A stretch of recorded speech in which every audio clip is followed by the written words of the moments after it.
রমজান মাস এলে আমাদের দেশের কিছু লোক আছে পেটে ব্যথা, কোমরে ব্যথা, পেটে পাথর। আমার একটা সম্পর্কে ফুফুইতো ভাই হয়, আমার আব্বাজিকে বলছে মামা আমাকে না ডাক্তারে মানা করেছে পেটে পাথর হয়েছে। আমরা অসুবিধা কিচ্ছু নাই ভাই। বলে কি করব? আমরা লাইন আছে। আচ্ছা এই গ্রামটা আসার জন্য একটাই রাস্তা না আরো রাস্তা আছে? আরো রাস্তা আছে।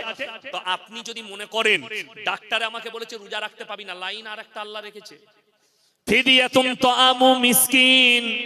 অসুস্থতার কারণে রোজা রাখতে না পারলে তোমরা ফিদিয়া দিয়ে দেবে, মিসকিনকে ফিদিয়া দিতে হবে। সে বললে ভাই কি?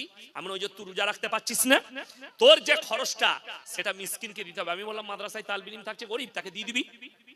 বললে ঠিক আছে ভাই, কত করে লাগবে? আমরা তুই কেমন খাস সেটা তুই জানবি, তোর কত খরচা হতে পারে। বলে আমি যা খাই 150 টাকা হবে। এমন ঠিক আছে দিয়ে দিবি 4500 টাকা। প্রথম দিনে দেখছি সেহরি খেয়ে ফজরে নামাজ পড়তে চলে এসেছে। আমি তুই যে বলি রোজা রাখতে পারবো না, চালিয়ে দেবো। টাকা বলেছি, ও টাকা দেয়, ও দেখছে শালা ফেরের লাইন, আমার টাকা আমি খাইগা, বাহানা বাদ দে। মাল ধরা পড়ে গেছি, নাউজুবিল্লাহ।